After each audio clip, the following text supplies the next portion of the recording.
Yep, absolutely. It's been a great bye week. We've actually practiced in full pads 6 times. Got a lot done. Needed to get some improvement, and I thought we've come away healthier, and I think we've come away better. So it's been a great bye week. We've had a good game week, and we're ready to go.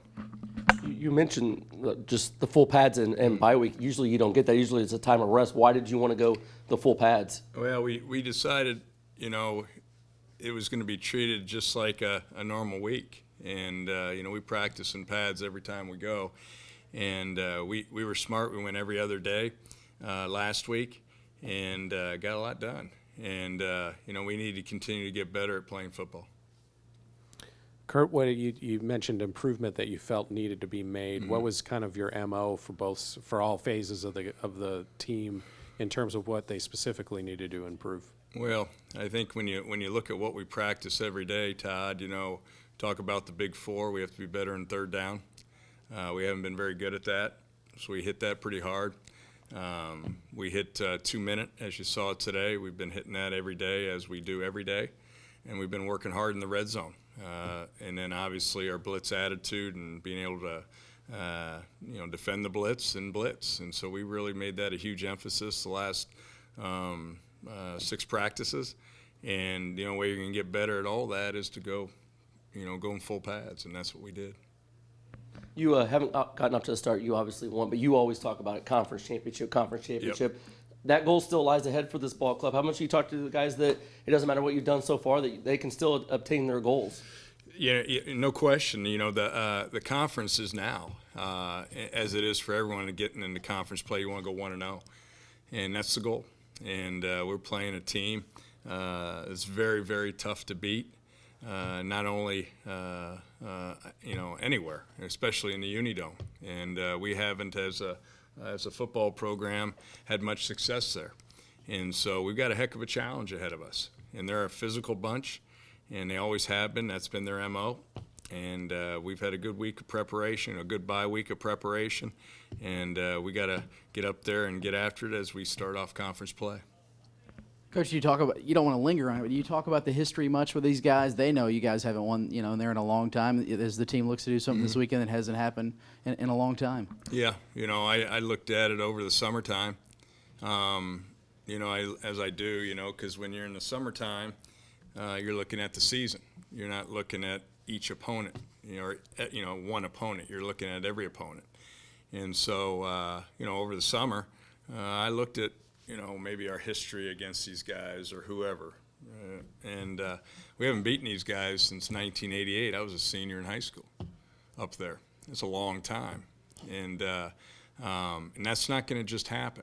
And, we played a little bit better than the first time I was here when we went up there, but not good enough to win. And but this is going to be a heck of a challenge, and certainly have presented that to them. Curt, can you talk about your injury situation? I noticed T. Hodge wasn't out there. Yep. I know Rylan Cole is practicing, but he's wrapped up. What's kind of the general injury?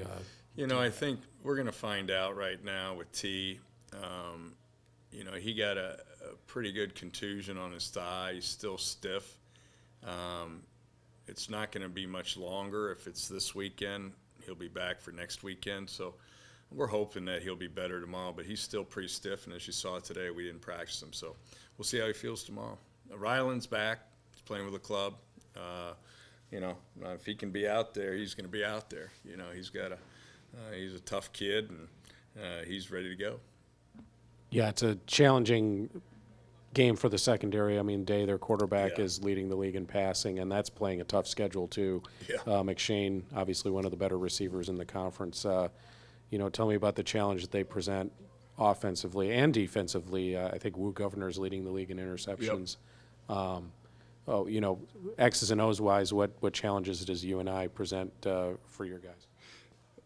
Well, I'll start with, the McShane brothers. They can hit a home run at any time, one at running back and one at wide receiver. Theo Day's doing a great job this year. They're 13th in the country, I believe. At one time, they're probably higher now. They got a great target in Allen. He's a great player. They got really good wide receivers. They spread the ball out really well. But they're a dynamic passing team. They got home run hitters at running back. They're always big and physical up front. That's no different. You know, they're massive. And it always starts up front with these guys. They're really good up front on both sides of the football. Linebackers are tough, physical guys.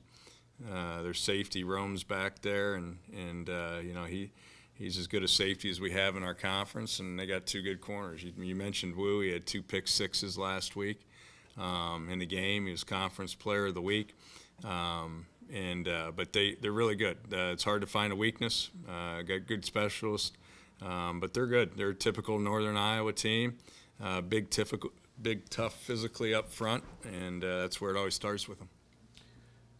Can you, I talked to Justin Dinka just now. I mean, Yep. Can you talk about his evolution into being ingrained into the offense? He's always going to be a big part of it, but now maybe depending on what T's status is, he's an even bigger part. Yep.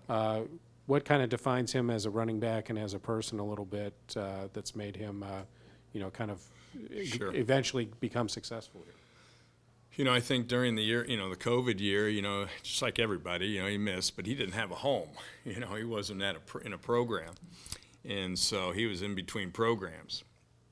And so when we got him here, you know, he's just gotten better. You know, missing that year, being away from San Diego State and not being with us, you know, and then getting here, he's just gotten better. And, you know, he had a death in the family last year, had some unfortunate things come up, and but he's handled it, you know, and, you know, he's really ingrained himself here. I'm really proud of the progress he's made, the maturity that he has, and, you know, I'm waiting for he's going to have a big-time game. You know, you saw him have a big run against a really good defense, and, but, you know, he's a running back that we've had that, you know, if he gets out in the open, he's got a chance to break it. And he's got great speed, he's got great eyes, he can cut. I'm excited to watch him this year in conference. Off topic a little bit, I imagine you stuck with a Sunday night game that was at times tough to watch, but it had a good payoff at the Yeah. end for Indiana State people with Jonas Griffith getting the interception at the end. What was your feeling like when you saw your former player, you know, do something on national TV? Well, I was jumping up and down for one. I was so excited for Jonas. I know the journey that he's gone, and you know, I'm so happy he's found a home with the Denver Broncos. Selfishly, because my brother's there, so it makes it even that much more special.